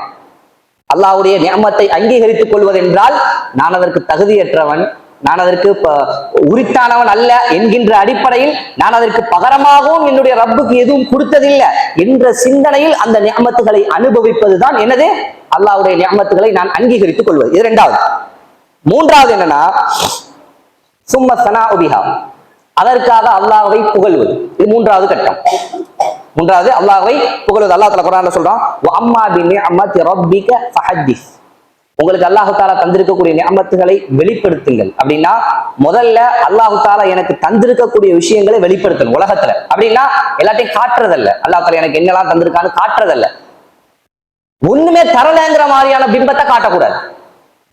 எனக்கு அல்லாஹ் தஆலா எல்லாத்தையும் தந்திருக்கான்னு வெளியேற்ற மக்கள்கிட்ட போய் காட்டிக்கிட்டு இருக்க கூடாது. அதே நேரத்துல அல்லாஹ் தஆலா எனக்கு எதையுமே தரல, கஷ்டத்துலதான் இருக்கேன், வருத்தத்துலதான் இருக்கேன், வறுமையில தான் இருக்கேன் என்ற தோற்றத்தை மக்கள்கிட்ட கொண்டு போய் காட்டக்கூடாது. நம்மளுடைய சிந்தனைகள்ல அதான் அல்லாஹ் தஆலா தந்த நியமத்துகளை வெளிப்படுத்துங்க அப்படின்னா, அல்லாஹ் தஆலா உனக்கு தந்ததை தந்த மாதிரி நடந்துக்க. ஏன் ஏதோ ஒண்ணுமே இல்லாத மாதிரி, எப்பயுமே வருத்தத்திலே இருக்கிற மாதிரி, ஒரு வறுமையில கஷ்டத்திலே இருக்கிற மாதிரி ஏன் உன்னுடைய செயல்பாடுகளை அமைச்சுக்கிற என்னதான் கேள்வி. அல்லாஹ்விடத்துல அல்லாஹ் தஆலா தந்திருக்கான்ல, சந்தோஷமா இருக்கியா இல்லையா, மகிழ்ச்சியா இருக்கியா இல்லையா, நிம்மதியா இருக்கியா இல்லையா, அந்த வாழ்க்கையை வெளியே காட்டிடும் மக்கள்கிட்ட. அல்லாஹ் தஆலா எனக்கு தந்திருக்கான் அல்ஹம்துலில்லாஹ் அப்படின்னு எந்த நேரமும் அல்லாஹ் தஆலா எனக்கு ஒண்ணும் தந்ததில்லை அப்படிங்கிற சிந்தனையிலேயே இருக்கு. மக்கள்கிட்டையும் இதையே கொண்டு போய் காட்டுறது, நான் இப்படிதான் இருக்கேன், அல்லாஹ் தஆலா உங்களுக்கு தந்திருக்கான் அல்ஹம்துலில்லாஹ், பணக்காரங்களா இருக்கீங்க, நாங்க இப்படிதான் இருக்கோம், இந்த சிந்தனை இருக்கக்கூடாது. இதைத்தான் அல்லாஹு தாலா அம்மா நிஅமத் ரப்பிக ஃபஹத்திஸ், அதை வெளிப்படுத்துங்க அல்லாஹு தாலா சொல்றான். அதை நீங்க வெளிப்படுத்துங்க அல்லாஹ் தாலா சொல்லுவது. இரண்டாவது, வெளிப்படுத்துங்க அல்லாஹு தாலா தந்திருக்கக்கூடிய விஷயங்களை வெளிப்படுத்துங்க அப்படின்னா, அல்லாஹு தாலா நமக்கு தந்த நிஅமத்துகள் எதையும் அல்லாஹுடைய ஹராமான விஷயங்களை செய்ய பயன்படுத்தக்கூடாது. இந்த உலகத்துல எந்த ஒரு ஹராமான விஷயமாக இருந்தாலும் சரி, அதை நாம் செய்வதற்கு அல்லாஹுடைய ஏதோ ஒரு நிஅமத்தை பயன்படுத்தணும். எந்த ஹராமான விஷயமா இருந்தாலும் சரி, அதை நாம் செய்வதற்கு ஏதோ ஒரு அல்லாஹ்வுடைய நிஅமத்தை பயன்படுத்தி தான் செய்யணும். ஒன்று அறிவா இருக்கும், இல்லைன்னா பொருளாதாரமா இருக்கும், இல்லைன்னா உடல் ஆற்றலா இருக்கும், உடல் உறுப்புகளா இருக்கும். இதுல ஏதோ ஒண்ணு பயன்படுத்தி தான் ஹராமான விஷயத்தை செய்யணும். யோசிச்சு பாருங்க, அல்லாஹு தாலா தந்த நிஅமத் நன்றி செலுத்தணும். அதுக்கு பகரமா அல்லாஹு தாலா தடுத்த விஷயங்களை அதன் மூலமாக செஞ்சோம் அப்படின்னா எந்த நிலைமையில நம்முடைய நிலைமை இருக்குன்றதை யோசிச்சு பார்க்கணும். அப்ப நன்றி செலுத்துதல் அல்லாஹ்வுக்கு அப்படின்னா, அல்லாஹ்வுக்கு அவன் தந்த காரியங்களில், அவன் தந்த அந்த நியாமத்துகளை கொண்டு எந்த ஒரு ஹராமான விஷயங்களின் பக்கமும் போகாம இருக்கணும். எந்த ஒரு ஹராமான விஷயங்களின் பக்கமும் நான் போகாம இருக்கேன். என்னுடைய பொருளாதாரத்துல எந்த அளவிற்கு அல்லாஹு தாலா, அல்லாஹ்வும் அல்லாஹ்வுடைய தூதரும் தடுத்த விஷயங்கள் பக்கம் செல்லாமல் இருப்பதுதான் நான் அல்லாஹ்வுக்கு நன்றி செலுத்துதல். என்னுடைய கண்ணால அல்லாஹு தாலா தடுத்த விஷயங்களை பார்க்காமல் இருப்பதுதான் நான் என் கண்ணுக்கு நன்றி செலுத்துறது. என்னுடைய காதுக்கு நன்றி செலுத்துறது, அல்லாஹு தாலா தடுத்த விஷயங்களை கேட்காமல் இருப்பதுதான் என்னுடைய காதுக்கு நான் நன்றி செலுத்துறது. அதான் ஆரம்பம். புறம் பேசுறத கேட்காம இருங்க, நீங்க காதுக்கு நன்றி செலுத்துறீங்கன்னு அர்த்தம். புறம் பேசாம இருங்க, உங்களுடைய நாவுக்கு நன்றி செலுத்துறீங்கன்னு அர்த்தம். அடுத்தவங்களை பத்தி சிந்திக்காம இருங்க, உங்களுடைய உள்ளத்தால அல்லாஹ்வுக்கு நன்றி செலுத்துறீங்கன்னு அர்த்தம். இதை முதல்ல பக்குவப்படுத்துங்க, இதை முதல்ல பழக்கப்படுத்துங்க. அது போதும். அது அடுத்த விஷயங்கள் எல்லாம் அஹ்லாக்குடைய ஆரம்பம் இதுதான். அடுத்தவங்களை பத்தி யோசிக்காம இருக்கிறது, அடுத்தவனை பத்தி பேசுறது, அடுத்தவனை பத்தி யோசிக்காம இருப்பதுதான் அஹ்லாக்குடைய ஆரம்பம். அது வந்துருச்சு அப்படின்னா அடுத்ததெல்லாம் ஆட்டோமேட்டிக்கா வருது. இதுதான் முதல்ல கஷ்டப்பட்டு வர வைக்க வேண்டிய விஷயம். நான் என்னுடைய ஒவ்வொரு பயான்லையுமே சொல்றது உண்டு. எந்த தலைப்பு பேசினாலும் அந்த தலைப்புக்குள்ள இந்த ஒரு விஷயம் வந்து இந்த ஒரு விஷயத்தை நான் சொல்வது உண்டு. ஏன் அப்படின்னா அதனுடைய பயங்கரத்தை கருதி நான் மீண்டும் மீண்டும் மீண்டும் சொல்வது உண்டு. அடுத்தவர்களுடைய விஷயத்தில் தலை நிலைக்காதீர்கள். எந்த காரியமாகவும் இருக்கட்டும், எவ்வளவு முக்கியமானதாகவும் இருக்கட்டும், எவ்வளவு ஊரு ஃபுல்லா பேசுற விஷயமாவும் இருக்கட்டும், எனக்கு தேவையில்லை. ஒரே வார்த்தை, எனக்கு தேவையில்லை. நான் என்னை பற்றி யோசிப்பதற்கு லட்சம் உண்டு, கோடி உண்டு. நான் யோசிச்சு அல்லாஹ்விடத்துல மன்னிப்பு கேட்பதற்கு, திருந்துறதுக்கு, அல்லாஹ்விடத்துல பாவ மன்னிப்பு கேட்பதற்கு அவ்வளவு உண்டு. நான் அடுத்தவங்களை பத்தி யோசிக்க வேண்டிய தேவையே இல்லை. யோசிக்க வேண்டிய, பேச வேண்டிய ஒரு யாராவது பேசினா நிறுத்திடுங்க. வேணா வேற ஏதாவது பேசுறதா இருந்தா பேசுங்க, நிறுத்த முடியலையா உங்களோட ஆக்டிவிட்டிஸ் அதை காட்டிருங்க. அவங்களுக்கு இந்த மாதிரி பேசுறது பிடிக்கல அப்படிங்கறதையாவது தெரியப்படுத்திடணும். பேச்சு நேரடியா சொல்லி நிறுத்த முடியல அப்படின்னா அதை, ஏன்னா அது பேச பேச குளிர்ச்சியா தான் இருக்கும். ஏன்னா ஷைத்தான் தரக்கூடிய இன்பம் அது. ஷைத்தான் தரக்கூடிய இன்பம் அது என்னது? அடுத்தவங்களை பத்தி பேசுறது, அடுத்தவங்களுடைய குறைய பேசுறது, அவங்க வீட்டுல என்ன நடந்துச்சுன்னு பேசுறது, அவர்களுக்கு மத்தியில் என்ன பிரச்சனைன்னு பேசுறது உள்ளத்துக்கு குளிர்ச்சியா இருக்கும். ஏன்னா பாவம், அது பாவம் மகிழ்ச்சியானதுதான். எப்போ இபாதத்துகள், வணக்கங்களில் உள்ளம் இன்பம் காண ஆரம்பிக்குதோ அப்பதான் இதெல்லாம் விளங்கும். அப்பதான் அந்த இன்பம் உள்ளத்துக்கு வர ஆரம்பிச்சிருச்சு அப்படின்னா இந்த இன்பங்கள் பெருசா தெரியாது. அது வரைக்கும் பாவங்கள் பெரிய இன்பமா தான் உள்ளத்துக்கு இருக்கு. முதல்ல இதை பழக்கப்படுத்தணும். முதல்ல ஹராமான விஷயங்களை நான் செய்யாமல் இருப்பதுதான் அல்லாஹ்வுக்கு நன்றி செலுத்தக்கூடிய ஆரம்பமிடம். ஹராமான விஷயங்களை நான் செய்யக்கூடாது. ரெண்டாவது, அல்லாஹ்விற்கு அவன் காட்டிய நல்ல அமல்களில் ஈடுபடுவது. அல்லாஹ் தஆலா சொல்றான், இஅமலு ஆல தாவூத ஷுக்ரா, நீங்கள் நன்றி செலுத்தும் பொருட்டு அல்லாஹ்விற்கு அமல் செய்யுங்கள். அல்லாஹ் தஆலா சொல்றான், நீங்கள் நன்றி செலுத்தும் பொருட்டு அல்லாஹ்விற்கு அமல் செய்யுங்கள். நல்ல அமல்களை அல்லாஹ்வும் அல்லாஹ்வுடைய தூதரும் காட்டித்தந்த அமல்களை எல்லாம் செய்ய ஆரம்பிப்பது. முதலாவதாக கடமையான வணக்கங்கள்ல முயற்சி செய்யணும். முதல்ல நன்றி செலுத்துதலுடைய அடுத்த பகுதி, நன்றி செலுத்துதல் அடுத்த பகுதி என்னது? கடமையான வணக்கங்கள்ல முதல்ல சரியாக நிறைவேற்றுவதற்கு முயற்சி செய்யணும். அடுத்ததா உபரியான வணக்கங்கள், அல்லாஹ்வுடைய தூதர் காட்டித்தந்த சுன்னத்தான வணக்கங்கள். அடுத்ததான நஃபிலான வணக்கங்கள், அதிகப்படியான உபரியான வணக்கங்கள், எக்ஸ்ட்ராவா எவ்வளவு செய்ய முடியுமோ. இதுதான் அல்லாஹ்வுக்கு நன்றி செலுத்தக்கூடிய இடம். இதெல்லாம் தான் அல்லாஹ்வுக்கு நன்றி செலுத்தக்கூடிய இடம். சரி, இதெல்லாம் செஞ்சிட்டாலும் அல்லாஹ்வுக்கு நான் நன்றி செலுத்தக்கூடிய ஒரு அடியானாக நான் மாறிடுவேனா அப்படின்னு கேட்டா ஒரு காலமாக முடியாது. அல்லாஹ்வுக்கு நன்றி செலுத்தக்கூடிய ஒரு அடியானாக ஒரு காலமும் ஆக முடியாது. நாம் இப்னுல் கைம் ரஹிமஹுல்லாஹ் அவங்க சொல்றாங்க, அல்லாஹ் தஆலா எனக்கு தந்த அருட்களுக்கு, அவன் தந்த நிஅமத்துகளுக்கு என்ன நன்றி செலுத்த வைக்கிறானா இல்லையா? அல்லாஹ் தஆலா எனக்கு தந்த அருள்களுக்கு நன்றி செலுத்த வைக்கிறான்ல, இந்த நன்றி செலுத்த வைப்பதும் அவன்தான். நன்றி செலுத்த வைப்பதும் அவன்தான். இந்த நன்றி செலுத்த வச்சதுக்காக நான் ஒரு நன்றி செலுத்தணும். அவங்க சொல்றாங்க அல்லாஹ் தஆலாவுடைய நிஅமத்துகளுக்கு அவன் என்னை நன்றி செலுத்த வைக்கிறானே, இந்த நன்றி செலுத்த வைத்ததற்காக நான் இன்னொரு நன்றி நான் செலுத்தணும். இப்போ வாழ்க்கை ஃபுல்லா நன்றியா தான் இருக்கும் ஒரு முஃமினுக்கு. வாழ்க்கை ஃபுல்லா நன்றியாகத்தான். ஒரு நிஅமத்துகளுக்கு நன்றி செலுத்துறதுக்கு பகரமாக அதுக்கு நான் இன்னொரு நன்றி செலுத்தணும் என்று அவங்க சொல்றாங்க. அதுக்கு நான் இன்னொரு நன்றி செலுத்தணும் என்று அவர்கள் சொல்லுவதை பார்க்கிறோம். அப்ப இப்படி வாழ்க்கை போன ஒரு முஃமினுடைய வாழ்க்கை எப்படி இருக்கு?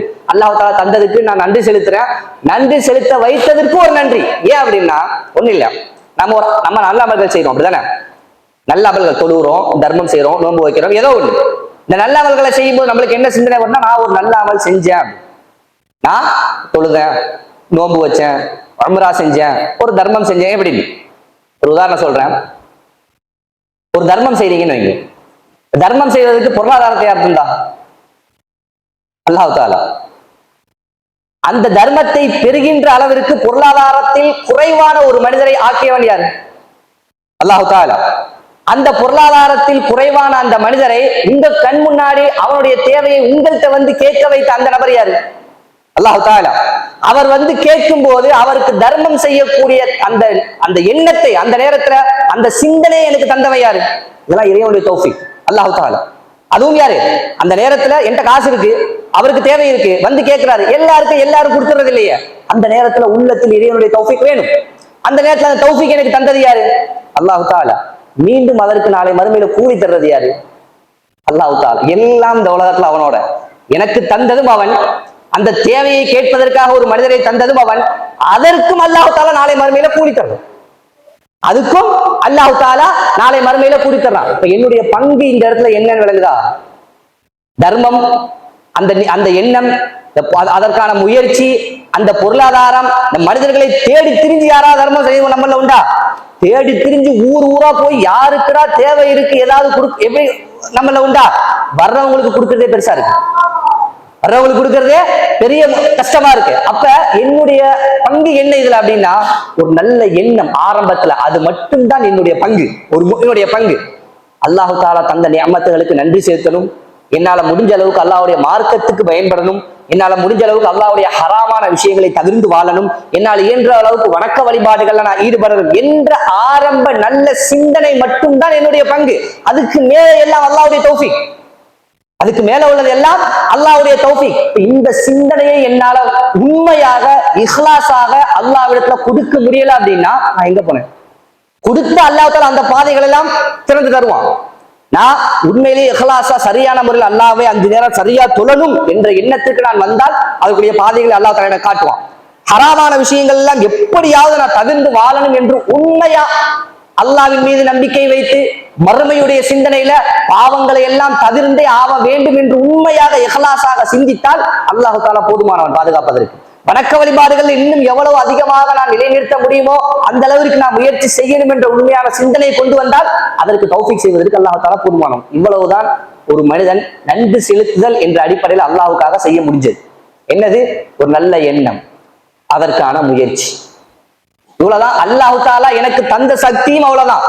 நான் அல்லாஹ்வுக்கு நன்றி செலுத்துறேங்கிற அடிப்படையில அவனுக்கு ஏதாவது செய்ய முடிஞ்சிருமா?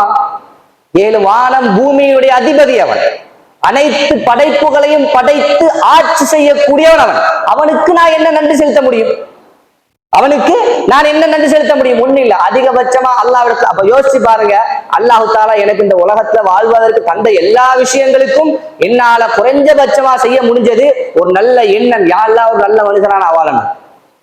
யா அல்லாஹ், பாவங்கள் இல்லாத உனக்கு கட்டுப்பட்டு உன்னுடைய தூதருக்கு கட்டுப்பட்டு நாளை மறுமையில வெற்றி பெறுவதற்காக ஒரு நல்ல மனிதனா நான் அந்த உலகத்தை வாழணும் என்ற எண்ணமும், இரண்டாவதாக அந்த எண்ணத்தை அமல் செய்வதற்கான ஒரு சின்ன முயற்சி.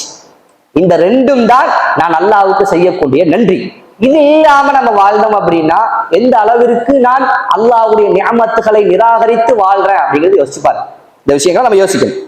அடுத்ததா, அல்லாஹ்வுடைய தூதருடைய வாழ்க்கையில எப்படி அல்லாஹ்வுடைய தூதர் நன்றி செலுத்தக்கூடிய ஒரு மனிதராக இருந்தார்கள். அல்லாஹ்வுடைய தூதர் வாழ்க்கை முழுவதும் ஒரு நன்றி செலுத்தக்கூடிய ஒரு இடம் தான். வாழ்க்கை முழுவதும் மக்காவில இருந்து விரட்டப்பட்டது, உஹதுல விரட்டப்பட்டது, ஹுனைன்ல விரட்டப்பட்டது, தாயிஃப்ல கல்லடி வாங்கினது, அஹ்ஸாப்ல பசியோடு போர்ல நின்றது, இதெல்லாம் அல்லாஹ்வுக்கு நன்றி செலுத்தக்கூடிய ஒரு இடங்கள் தான். இதுலயாவது அல்லாஹ்வுடைய தூதருடைய சிந்தனை என்ன தெரியுமா?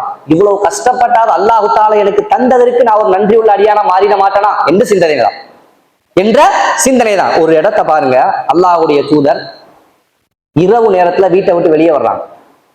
ஹதீஸ் முஸ்லீம்ல வரக்கூடிய ஆதாரபூர்வமான ஹதீஸ். இரவு நேரத்துல அல்லாஹ் இடத்துல வீட்டுல இருந்து வெளியே வர்றாங்க. பார்த்தா அபூபக்கர் ரலியல்லாஹு அன்ஹு, உமர் ரலியல்லாஹு அன்ஹு ரெண்டு பேரும் அதே நேரத்துல வெளியே வந்திருக்காங்க. இரவு நேரம் அல்லது பகல் நேரம் ரெண்டு மாதிரி வருது. அந்த நேரத்துல அல்லாஹ் இடத்துல வெளியே வர்றாங்க, அபூபக்கர் ரலியல்லாஹு அன்ஹு, உமர் ரெண்டு பேரும் வெளியே வந்திருக்காங்க. இந்த நேரத்தில் மா அஹ்ரஜக்கும், இந்த நேரத்துல உங்க ரெண்டு பேர்த்தையும் வெளியேற்றியது யாரு? இந்த நேரத்துல ஏன் வெளியே வந்து நிக்கிறீங்க அப்படின்னு அல்லாஹ் கேட்கும்போது, யா ரசூலல்லாஹ் அல் ஜௌஅ, அப்படியேதான் வார்த்தை வருகிறது. அல்லாஹ்வுடைய தூதரே பசி. சுப்ஹானல்லாஹ், அல்லாஹ்வுடைய தூதரே பசி. சஹாபா யார் யாரு? அபூபக்கர் ரலியல்லாஹு அன்ஹு, உமர் ரலியல்லாஹு அன்ஹு. அல்லாஹ்வுடைய தூதருக்கு பிறகு இந்த உலகத்தில் சிறந்த மனிதர், எந்த சந்தேகமும் இல்லை. யாரு? அபூபக்கர் ரலியல்லாஹு அன்ஹு. அவர்களுக்கு அடுத்த சிறந்த மனிதர் உமர் ரலியல்லாஹு அன்ஹு. ரெண்டு பேரும் வீட்டை விட்டு வெளியே வந்திருக்காங்க. காரணம் என்ன? பசி. என்னைக்காவது ஒரு நாள் எனக்கு இந்த மாதிரி ஒரு நிலை ஏற்பட்டதுண்டா? எனக்கு அல்லாஹ்வுடைய நிஅமத்துகளை யோசிச்சு பாருங்க. மார்க்கத்துக்காகவே வாழ்ந்து உயிரை கொடுத்த மனிதர்களுக்கு அல்லாஹ் தஆலா இப்படிப்பட்ட நிலைகளை எல்லாம் ஏற்படுத்தி இருக்கான். எனக்கு எல்லாமே தந்துகிட்டு இருக்கான் அப்படின்னா எனக்கு என்ன மறுமையில என்னுடைய நிலை என்ன?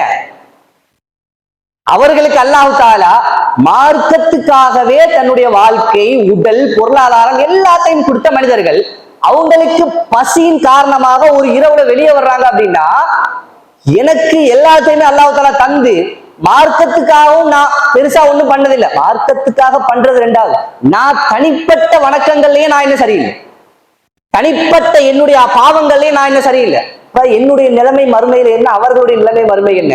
எனக்கு ரெண்டுக்குமே கேள்வி கேட்க போறோம் ஒரு ரப்பு தான். ரெண்டு பேருக்குமே மறுமை என்பது ஒன்றுதான், தீர்ப்பு என்பது ஒன்றுதான். என்னுடைய நிலைமை என்ன, அவர்களுடைய நிலைமை என்ன? அல்லாஹ்வுடைய சொல்றாங்க, என்ன இந்த நேரத்துல வெளியே வந்தீங்க? பசி. யார சொல்லலாம்? சரி, அல்லாஹ்வுடைய தூதருடைய பதில் என்ன? உங்களை எது யார சொல்லலாம் வெளியேற்றியது? உங்க ரெண்டு பேரையும் எது வெளியேற்றியதோ அதுதான் என்னையும் வெளியேற்றியது. தூதர், நபி, வஹியை பெறக்கூடிய மனிதர், மனிதர்களிலேயே சிறந்த மனிதர், அல்லாஹ்வுக்கு மிகவும் விருப்பமான மனிதர், வீட்டை விட்டு நைட்டு வெளியே வர்றாங்க. வெளியே வர்றாங்கன்னா என்ன அர்த்தம்? தாங்க முடியல. லேசா பசிச்ச உடனே வெளியே வந்தாங்கன்னு அர்த்தம் இல்ல, தாங்க முடியல, மிகச்சிருச்சு. பசியோட இருந்த காலங்கள் அல்லாஹ்வுடைய தூதருக்கு நிறைய உண்டு. அவர்கள் வாழ்க்கை முழுவதும் பசியோடு இருந்த தருணங்கள் நிறைய உண்டு. இது தாங்க முடியல, இதுக்கு மேல கட்டுப்படுத்த முடியாத அளவுக்கு பசி. வெளியே வந்துட்டாங்க. சரிங்களா? ஒரு அன்சார் தோழருடைய ஒருவருடைய வீட்டுக்கு போறாங்க. அந்த நேரத்துல அவர் வீட்டுல எல்லாம் வெளியே போயிருக்காங்க, அவருடைய மனைவி இருக்காங்க. அந்த போயிட்டு திரும்ப வந்து அல்லாஹ்வுடைய தூதருக்கு இந்த பேரிச்சம்பழை, அதுக்கப்புறம் ஒரு ஆட்டை அறுத்து சாப்பாடு கொடுக்குறாங்க அவங்க. சரிங்களா? சாப்பிட்டுக்கிட்டு இருக்கும்போது அல்லாஹ்வுடைய தூதருக்கு சொல்றாங்க, இது குறித்தும் அல்லாஹ் தஆலா நாளை மறுமையில் உங்களை விசாரிப்பான். இது குறித்தும் நாளை மறுமையில் அல்லாஹ் தஆலா உங்களை விசாரிப்பான். அல்லாஹ்வுடைய தூதருடைய நன்றி அங்க எப்படி வெளிப்படுது தெரியுமா? ஏன் தெரியுமா விசாரிப்பான்? பசியோட வெளியே வந்தீங்கல்ல, அதே பசியோட திரும்ப உள்ள போலையா? சாப்பாடு தந்துட்டானா இல்லையா? பசியோட வீட்டை விட்டு வெளியே வந்தீங்கல்ல, வீட்டுக்கு திரும்ப நீங்க இப்ப எப்படி போறீங்க? பசியோட போகல இல்ல, அல்லாஹ் தஆலா வயிற்று நிரப்பிட்டான்ல. இது குறித்தும் அல்லாஹ் தஆலா நாளை மறுமையில விசாரிப்பான். அல்லாஹ்வுடைய தூதர், இதுதான் நன்றி செலுத்துதல் என்பது. அந்த பசியோட, அவ்வளவு பசியோட வெளியே வந்து அல்லாஹ்வுடைய தூதர் அந்த சாப்பாடை சாப்பிடும் போது அவங்களுக்கு வந்த சிந்தனை என்ன? அல்லாஹ் தஆலா எனக்கு தந்தான், அல்லாஹ் தஆலா எனக்கு தந்தான். தினமும் வீட்டுல அழகான உணவுகளை சாப்பிடுறோம். எந்த நேரமும் நம்மளால அதை நினைக்க முடியாது மனிதன் அடிப்படையில. அப்பப்பயாவது அட்லீஸ்ட் சிந்திக்கணும், அல்லாஹ் தஆலா எனக்கு இந்த சாப்பாடை தந்திருக்கு, அல்லாஹ் தஆலா எனக்கு இந்த நிஅமத்தை தந்திருக்கு, அல்லாஹ் தஆலா எனக்கு இந்த விஷயத்தை தந்திருக்கான், அல்லாஹ் தஆலா எனக்கு இந்த விஷயத்தை தந்திருக்கான் என்று சிந்திப்பதுதான் முதலாவதாக அல்லாஹ்வுக்கு நன்றி செலுத்தக்கூடிய இடம். அல்லாஹ்வுடைய தூதர் அந்த இடத்துல அழகான முறையில நன்றி செலுத்தக்கூடிய ஒரு மனிதரா இருக்காங்க. இதை குறித்து அல்லாஹ் தஆலா நாளை மறுமையில விசாரிப்பான் என்றால், முதலாவதாக அவர்கள் சிந்தித்தது, இரண்டாவது அந்த ரெண்டு மனிதர்களுக்கும் ஞாபகம் ஊட்டினது. அபூபக்கர் ரலியல்லாஹு அன்ஹு அவர்களுக்கும் உமர் ரலியல்லாஹு அன்ஹு அவர்களுக்கு ஞாபகம் ஊட்டுறாங்க. அல்லாஹ் தஆலா இது குறித்தும் நாளை மறுமையில உங்களை அதனாலதான் அவர்கள் உயிரை கொடுக்கவும் அந்த மார்க்கத்துக்காக தயாரா இருந்தாங்க. அல்லாஹ் தஆலா நாளை மறுமையில இந்த உலகத்துல எதை வேணா குறைச்சிக்க, இனத்தை வேணா எடுத்துக்க, எவ்வளவு வேணா வருத்தப்படுத்திக்க, கஷ்டப்படுத்திக்க, சோதனைகளை தந்துக்க, நாளை மறுமையில ஒரு நல்ல வாழ்க்கையை தந்துரு. இது மட்டும்தான் அல்லாஹ்வுடைய தூதருக்கும் சஹாபாக்களுக்கும் உள்ள அல்லாஹ்வோடு இருந்த உடன்படிக்கை. அல்லாஹ்வோடு அவர்கள் செய்திருந்த உடன்படிக்கை என்ன? உலகத்துல என்னத்தை வேணா எடுத்துக்க, செயல்கள்ல பாக்குறோம். அல்லாஹ்வுடைய தூதர் அல்லாஹ்வுடைய தூதர் கேட்கிறாங்க, போருக்கு போவதற்காக ஏதாவது கொண்டு வாங்க. அபூபக்கர் ரலியல்லாஹு அன்ஹு எல்லாத்தையும் கொண்டு வந்து கொடுத்தாங்க. எல்லாத்தையும் கொண்டு வந்து கொடுத்தார்கள். போருக்கு வாங்கன்னு கூப்பிட்டா முதல் வரிசையில போய் நின்றாங்க. எதுக்கு? மௌத்தா போறதுக்கு, ஷஹீதாகிறதுக்கு. சண்டை வேற இதுல, பாப்பாவுக்கும் மகனுக்கும் சண்டை. யார் போருக்கு போறது? மகனை நான் போய் மௌத்தா போறேன், நான் போய் மௌத்தா போறேன், நீங்க பாத்துக்கிறீங்க. இல்ல பாப்பா, வேற ஏதாவது கேட்டீங்கன்னா நான் தந்துருவேன். ஆனா நீங்க கேட்கறது ஷஹாதத், அதை என்னால தர முடியாது, நீங்க வீட்டுல இருந்து பாத்துக்கிறீங்க, நான் போருக்கு போறேன், மௌத்தா போறேன். இப்படி ஒரு சண்டையை எங்கேயாவது பார்த்ததுண்டா? எதிலையாவது கேள்விப்பட முடியுமா? இதான் அல்லாஹு தாலா தந்திருக்கக்கூடிய ஈமானுடைய சுவையின் காரணத்தால் ஏற்படக்கூடிய நிலை. அல்லாஹ்வுடைய ஈமானுடைய சுவையின் காரணத்தால ஏற்படக்கூடிய நிலை. அதை சஹாபாக்கள்கிட்ட அழகா பார்க்கணும். இப்படி ஒரு நிலையில அல்லாஹ்வுடைய தூதர் இருந்தாங்க. அதே மாதிரி ஒரு நேரத்துல அல்லாஹ்வுடைய தூதர் இரவு, அல்லாஹ்வுடைய தூதருக்கு சதா இருந்த சிந்தனை, அல்லாஹ்வுக்கு ஒரு நன்றி செலுத்தக்கூடிய மனிதனாக நான் மாறணும். நன்றி செலுத்திய நிலையில் அல்லாஹ், ஒரு மனிதனால் உச்சகட்ட நிலையில எவ்வளவு நன்றி செலுத்த முடியுமோ அந்த அளவிற்கு அல்லாஹ்வுடைய தூதர் தன்னுடைய வாழ்க்கையில் நன்றி செலுத்தக்கூடிய ஒரு மனிதனாக இருந்தார்கள். ஆனாலும் நன்றி செலுத்தக்கூடிய நிலைக்கு இன்னும் நான் வரணும். ஒரு முறை இரவு நேரத்தில் அல்லாஹ்வுடைய தூதர் கஷ்டப்பட்டு நின்று கால் வீங்க வீங்க அழுது தொழுது கொண்டிருக்கிறார்கள். பிலால் ரலியல்லாஹு அன்ஹு வந்து கேட்கிறாங்க, ஏன் இவ்வளவு சிரமப்படுறீங்க? உங்களுடைய பாவங்கள் எல்லாம், முன்பின் பாவங்களை எல்லாம் அல்லாஹ் தஆலா மன்னிச்சதாக சொல்றான். அதற்கு மேலே எதுக்காக இவ்வளவு சிரமப்பட்டு நீங்க வணங்குறீங்க அப்படின்னு கேட்கும்போது, அஃபலா அகூனு அப்தன் ஷக்கூரா, அல்லாஹ்வுக்கு நான் ஒரு நன்றி செலுத்திய ஒரு அடியானாக நான் மாற வேண்டும்னா, அல்லாஹ்வுக்கு நான் ஒரு நன்றி செலுத்தக்கூடிய ஒரு அடியானாக நான் மாற வேண்டாமா என்ற ஒரு சிந்தனை அவர்களுக்கு. தொழும்போது, மற்ற நேரங்கள்ல, தாவாவுடைய நேரங்கள்ல, வீட்டுல இருக்கும்போது, சாப்பிடும்போது, எந்த நேரத்திலும் அல்லாஹ்வுடைய தூதருடைய உள்ளத்தில் இருந்த சிந்தனை, அல்லாஹ்வுக்கு நான் எப்படியாவது ஒரு நன்றி செலுத்தக்கூடிய ஒரு மனிதனாக மாறிட மாட்டேனா? ஒரு சிந்தனை மாற முடியாது, மாற முடியாது. எவ்வளவு நிலையை, எவ்வளவு அதிகபட்சமாக அந்த நிலையை மனிதன் என்ற அடிப்படையில அல்லாஹ் தஆலா இந்த உலகத்தை எனக்கு தந்திருக்கக்கூடிய சக்தியை வச்சு எந்த அளவிற்கு நான் அந்த நன்றி செலுத்தக்கூடிய ஒரு இடத்தை நெருங்க முடியுமோ அந்த அளவிற்கான முயற்சிகளை நான் செய்யணும். அந்த அளவிற்கான முயற்சிகளை நான் செய்ய வேண்டும் என்பதுதான் இந்த விஷயங்களை நான் புரிந்து கொள்ள முடிஞ்சது. அதே மாதிரி சஹாபாக்கள் அவர்களும் அதே மாதிரிதான் வாழ்க்கை முழுவதும் கஷ்டத்தோடும் சிரமத்தோடும் இஸ்லாத்தை ஏற்றுக்கொண்ட ஒரு காரணத்தால மௌத்தாறு வரைக்கும் கஷ்டத்திலையும் சிரமத்திலையும் வருத்தத்திலையும் வாழ்ந்த சஹாபாக்கள் உண்டு. பெரும்பாலான சஹாபாக்கள் இஸ்லாத்தை ஏற்றுக்கொண்ட காரணத்தால கஷ்டம், அடி, வேதனை, மக்காவில் இருக்கிற வரைக்கும் அடி, ரத்தம், இப்படி வாழ்ந்தார்கள். மதீனாவுக்கு போனதுக்கு அப்புறம் சிரமம், கஷ்டம், போர்கள், இறப்புகள் எல்லாத்தையும் தாங்கிக் கொண்டு இப்படியேதான் சகாபாக்கள் வாழ்ந்து கொண்டிருந்தார்கள். அவர்களுக்கு உள்ளத்தில் இருந்த ஒரு சிந்தனை என்ன? அல்லாஹ்வுக்கு தந்த நியாமத்துகளுக்கு எப்படியாவது நான் ஒரு நன்றியுள்ள அடியானா மாறிடுவேன். அல்லாஹ் தஆலா தந்த நியாமத்துகளுக்கு எப்படியாவது நான் ஒரு நன்றியுள்ள அடியானா மாறிடுவேன். உயிரை கொடுத்தாலாவது அல்லாஹ்வுக்கு நான் நன்றி செலுத்தணும்னு ஆயிடுவானா? உயிரை கொடுக்க தயார். பொருளாதாரத்தை கொடுத்தா அல்லாஹ்வுக்காக நன்றி செலுத்தக்கூடிய மனிதனா மாறிடுவானா? பொருளாதாரத்தை கொடுக்க தயார். வேறு எந்த வழியில என்ன செஞ்சா நான் அல்லாஹ்வுக்கு நன்றி செலுத்தக்கூடிய ஒரு மனிதனாக மாறுவேன் என்று யோசித்து அல்லாஹ்வுடைய தூதர் என்ன மாதிரியான வழிகளை எல்லாம் அவர்களுக்கு காட்டி தந்தார்களோ அந்த விஷயங்களை எல்லாம் செய்து வாழ்ந்தவர்கள் தான் சஹாபாக்கள். ஒரு முறை உமர் ரலியல்லாஹு அன்ஹு அவர்கள், அல்லாஹ்வுடைய தூதருடைய காலத்துக்கு பிறகு உமர் ரலியல்லாஹு அன்ஹு ஒரு இடத்துல, அந்த காபா பக்கத்துல நிக்கிறாங்க. அங்க ஒரு மனிதர் துஆ செய்றாங்க, யா அல்லாஹ், என்னை அந்த குறைந்த நபர்களை கொண்ட கூட்டத்துல நீ ஆக்கிரு. அவர்களுடைய துஆ குர்ஆன், ஒரு குர்ஆனுடைய வசனத்தை அடிப்படையாக வைத்து இப்படி ஒரு துஆவை அவங்க கேட்கிறாங்க, யா அல்லாஹ், அந்த குறைந்த மனிதர்களில் என்னை ஆக்கிரு. உமர் ரலியல்லாஹு அன்ஹு கேட்கிறாங்க, என்ன துஆ புதுசா இருக்கு, என்ன அந்த குறைந்த மனிதர்கள் அப்படின்னு கேட்கும்போது அவங்க சொல்றாங்க, அல்லாஹ் தஆலா குர்ஆன்ல சொல்லலையா, வகலீலம் மின் இபாதிய ஷகூர், என்னுடைய அடியார்களில் நன்றி செலுத்துபவர்கள் மிகவும் குறைவு.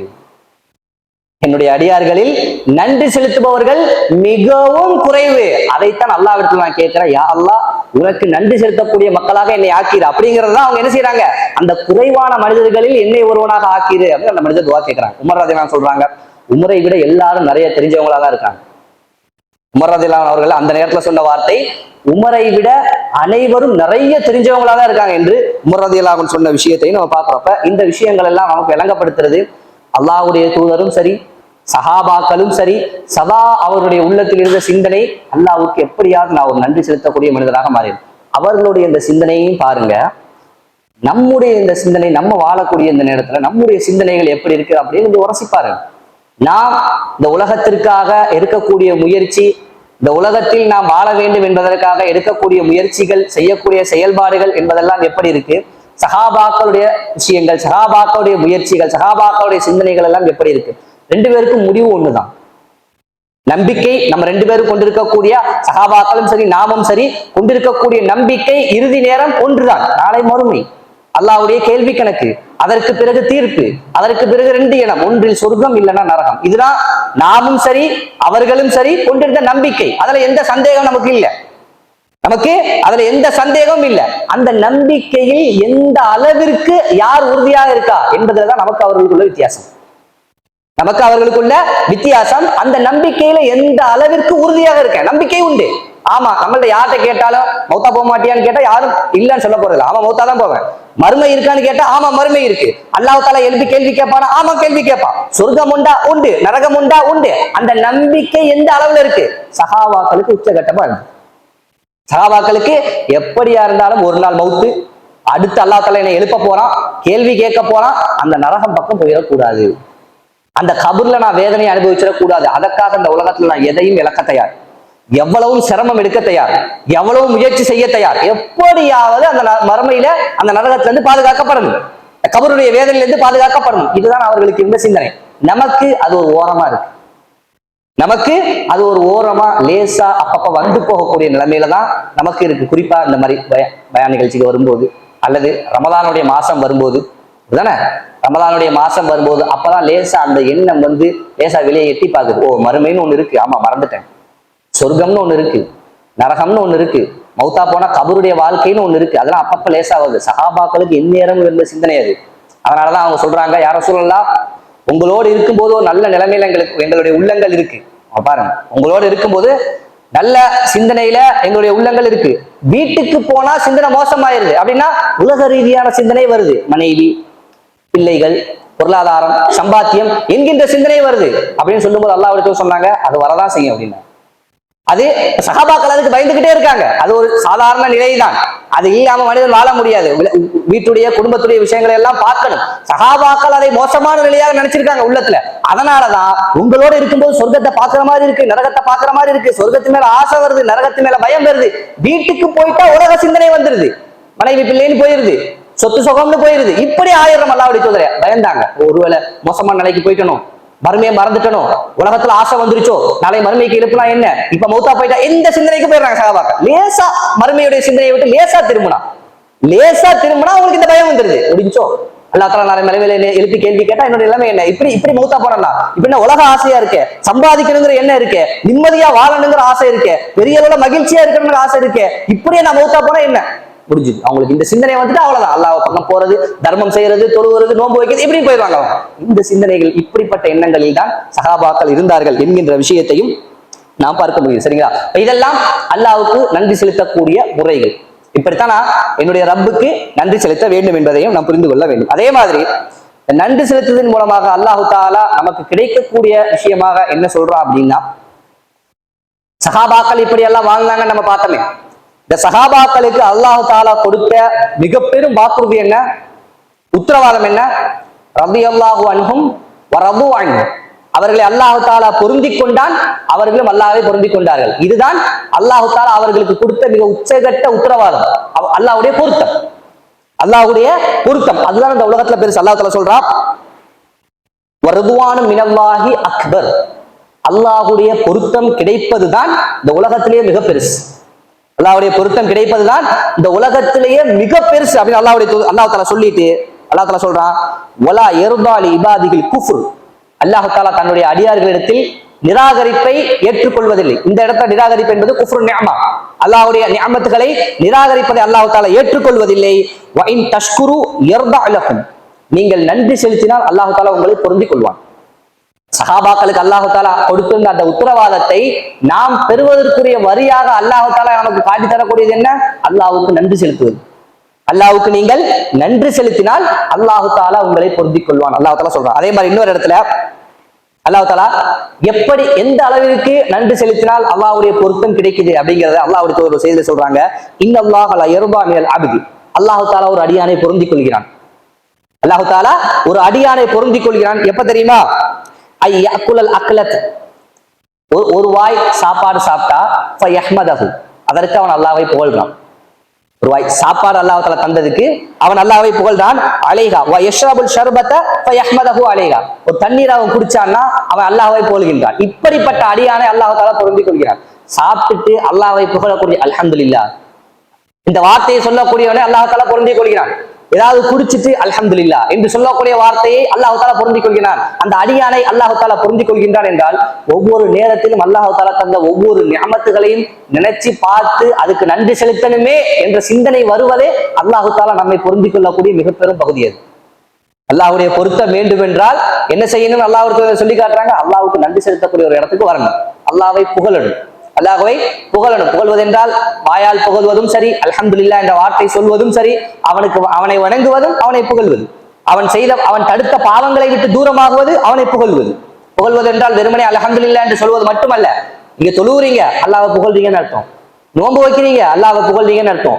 பாவம் செய்யாம இருக்கீங்க அல்லாஹ்வை புகழ்றீங்கன்னு அர்த்தம். இதெல்லாம் அல்லாஹ்வுடைய தூதர் நமக்கு காட்டித் தரக்கூடிய விஷயங்கள். அல்லாஹ்வுடைய பொருத்தத்தை கிடைப்பதற்கான ஒரு மிக முக்கியமான இடமாக அல்லாஹ்வுடைய தூதர் சொல்லித் தருவது அவனை புகழ்வது, அவனுக்கு நன்றி செலுத்துவது. சரிங்களா? இது ஒண்ணே நன்றி செலுத்தக்கூடிய மனிதர்களுக்கு அல்லாஹ்விடமிருந்து கிடைக்கக்கூடிய மிக பெரும் ஒரு இடம், மிக பெரும் ஒரு இடம். அதே மாதிரி அல்லாஹ்வுடைய தஆலா இன்னொரு இடத்துல சொல்லி காட்டுறான், நன்றி செலுத்துறதால என்ன செய்யுது அப்படின்னு. அல்லாஹ் தஆலா தந்துகிட்டே இருக்கான் அப்படிங்கிறதுக்கான இன்னொரு வசனம் அல்லாஹ் தஆலா சொல்றான், லஇன் ஷக்கர்தும் லஅஸீதன்னகும். நீங்கள் நன்றி செலுத்தினால் நாம் உங்களுக்கு அதை அதிகப்படுத்துவோம். நன்றி செலுத்துறதுக்கு அல்லாஹ் தஆலா தந்ததுக்கு நன்றி செலுத்துறேன். அல்லாஹ் தஆலா அதுக்கு பதில் என்ன சொல்றான்? நன்றி செலுத்துறியா, நான் இன்னும் கொஞ்சம் அதிகமா தரேன். நன்றி செலுத்தினால் நான் உனக்கு இன்னும் அதிகமாக தருவேன் அல்லாஹ் தஆலா சொல்றான். அப்ப அல்லாஹ் தஆலா நன்றி, நான் தந்ததுக்கு நீ நன்றி செலுத்துற அப்படின்னு அல்லாஹ் தஆலா அதோட நிக்கவும் இல்லை. அர்ஹமுர் ராஹிமீன், அவனுடைய அன்பு விளங்குதா, அவனுடைய ரஹ்மத்து விளங்குதா, அடியார்கள் மீது அவன் கொண்டுள்ள நேசம், இரக்கம், இது எல்லாம் ஒரு மனிதன் யோசிச்சு பார்க்கணும். அல்லாஹ் தஆலா எந்த அளவிற்கு ஏன் மேல, அடியார்கள் மீது மொத்தமா யோசிக்க கூடாது, ஏன் மேல என்னுடைய ரப்பு எந்த அளவுக்கு இரக்கமா இருக்கான், ஏன் மேல என்னுடைய ரப்பு எந்த அளவுக்கு கருணையோட நடந்துக்கான், எனக்கு அல்லாஹ் தஆலா எவ்வளவு நிஅமத்துகளை தந்திருக்கான். இதெல்லாம் ஒரு அடியான் சிந்தித்து பார்க்க வேண்டிய இடம். அல்லாஹ் தஆலா என்ன சொல்றான்? உனக்கு தந்ததுக்கு நீ நன்றி செலுத்தினா அப்படின்னா உனக்கு நான் அதிகமா தருவேன். அதிகமாக்குறதுக்கான ஒரு வழியும் இதுதான். அல்லாஹ் தஆலா எனக்கு மார்க்க கல்வியை தந்தான் அப்படின்னா அதை அதிகமாக்குவதற்கான வழி அவனுக்கு நிறைய நன்றி செலுத்தணும். அல்லாஹ்வை கட்டுப்படுவதற்குரிய ஒரு வழியை அல்லாஹ் தஆலா எனக்கு தந்திருக்கான் அப்படின்னா அதை அதிகப்படுத்துவதற்கான வழி தந்ததுக்கு நன்றி செலுத்தணும். எதையும் சரி, உலக ரீதியாகவும் சரி, மர்ம ரீதியாகவும் சரி, எதையும் அதிகப்படுத்த வேண்டும் என்றால் அதற்கான ஒரு வழி என்னது? அல்லாஹ் தஆலா தந்ததற்கு நன்றி செலுத்துவது. அதுதான் அதிகப்படுத்துவதற்கான வழி என்பதையும் நாம் இந்த விஷயங்களில் புரிந்து கொள்ள முடிகிறது. ஆக இந்த அல்லாஹ்வின் நல்லடியார்களே, அல்லாஹ் தஆலா தந்த விஷயங்கள் நிறைய உண்டு. அல்லாஹ் தஆலா எனக்காக இந்த உலகத்துல தந்த விஷயங்கள் நிறைய உண்டு. தடுத்த விஷயங்கள் ஒரு சிலது உண்டு. தந்த விஷயங்கள் நிறைய உண்டு, தடுத்த விஷயங்கள் ஒரு சிலது உண்டு. அந்த தடுத்த விஷயத்தை எப்படிதான் புரிஞ்சுக்கணும்? அது எனக்கு பொருத்தம் இல்லாததுனால அல்லாஹ் தஆலா தடுத்திருக்கான். இதுதான் நிம்மதியான வாழ்க்கைக்கான ஒரு வழி. அத அல்லாஹ் தஆலா எதுக்காக எனக்கு தடுத்திருக்கான் அப்படின்னா அது எனக்கு பொருத்தம் இல்லாது அப்படிங்கிறதுக்காக அல்லாஹ் தஆலா தரல. அது பொருத்தம் இல்லாத அப்படிங்கிறதுக்காக அல்லாஹ் தஆலா எடுத்திருக்கான். அல்லது அந்த விஷயங்கள்ல நான் எப்படி நடந்துக்கிறேன் அப்படிங்கிறத பார்க்கறதுக்காக அல்லாஹ் தஆலா தந்திருக்கான். நான் அதுல பொறுமையா இருக்கிறேனா, சகிப்புத்தன்மையோடு இருக்கிறனா, அல்லாஹ் மேல் நல்ல எண்ணத்தோட அந்த நேரத்துல இருக்கிறனா, அல்லது தவறான வார்த்தைகள் பேசுறனா, மோசமான சிந்தனைகள் அல்லாஹ்வை பத்தி எனக்கு வருதா என்பதை பார்ப்பதற்கும் மற்ற தந்த அல்லாஹ்வுடைய அந்த நியாமத்துகளுக்கெல்லாம் நான் நன்றி செலுத்தி வாழ்றனா என்பதை பார்ப்பதற்காகத்தான் அல்லாஹ் தஆலா அந்த உலக வாழ்க்கை மொத்தத்தையும் எனக்கு தந்திருப்பது என்கின்ற ஒரு விஷயத்தை நான் நல்ல முறையில் புரிந்து கொள்ள வேண்டும். என்னுடைய பிறப்பு முதல் இறப்பு வரை இந்த ஒரு முழு வாழ்க்கையை அல்லாஹ் தஆலா எனக்கு தந்திருப்பது அவன் தந்த நிஅமத்துகளுக்கு நான் நன்றி செலுத்தி அவனுக்கு கட்டுப்பட்டு நாளை மறுமைக்காக நான் வாழ்கின்றேனா என்பதை பார்ப்பதற்காகத்தானே தவிர இந்த உலகத்துல மகிழ்ச்சியா இருந்துட்டு சந்தோஷமா இருந்துட்டு எதையெல்லாம் அனுபவிக்க முடியுமோ, எதையெல்லாம் எடுத்துக்கொள்ள முடியுமோ, எந்த அளவுக்கு இந்த உலகத்துல வாழ முடியுமோ என்று வாழ்ந்துட்டு போவதற்காக அல்ல இந்த உலக வாழ்க்கை. இதெல்லாம் விளங்கிக்கணும். இந்த உலக வாழ்க்கை என்பது இப்படியே அல்லாஹ் தஆலா என்னவெல்லாம் தந்திருக்கிறானோ அதையெல்லாம் எந்த அளவுக்கு அனுபவிக்க முடியுமோ, எடுத்துக்கொள்ள முடியுமோ, மகிழ்ச்சி அடைய முடியுமோ, செலவு பண்ண முடியுமோ அப்படி வாழ்ந்து இன்பமாக இருந்துட்டு போவதற்காக அல்ல இந்த உலக வாழ்க்கை. தந்ததை வைத்து அல்லாஹ்வை எப்படி வணங்குறது, அல்லாஹ்வுக்கு எப்படி நன்றி செலுத்துவது, தராத விஷயங்கள் அல்லாஹ்ட்ட எப்படி பொறுமையா இருக்கிறது, இப்படியே வாழ்ந்துட்டு மௌத்தா போவதற்காகத்தான் இந்த உலக வாழ்க்கை. இந்த அடிப்படையை நல்ல முறையில் புரிந்து கொண்டோமே ஆனால் நாளை மறுமைக்கான செயல்பாடுகளை நாம் இந்த உலகத்தில் அதிகப்படுத்தலாம். நாளை மறுமையில் அல்லாஹ்விடத்தில் அதை கூலியாக பெற்று சொர்க்கத்தில் உயர்ந்த சொர்க்கத்தை அடைவதற்கு அல்லாஹு தாலா நம் அனைவருக்கும் தௌஃபீக் செய்வானாக. கேட்ட விஷயங்களை எல்லாம் நல்ல முறையில் யோசித்து சிந்தித்து அதை வாழ்க்கையில் அமல் செய்து நிறைய அமல்கள் செய்து வாழ்ந்து மரணிப்பதற்கு அல்லாஹு தாலா நம் அனைவருக்கும் தௌஃபீக் செய்வானாக. வ ஆகிரு தஅவானா அல்ஹம்துலில்லாஹி ரப்பில் ஆலமீன். அஸ்ஸலாமு அலைக்கும் வரஹ்மத்துல்லாஹி வபரகாத்துஹு.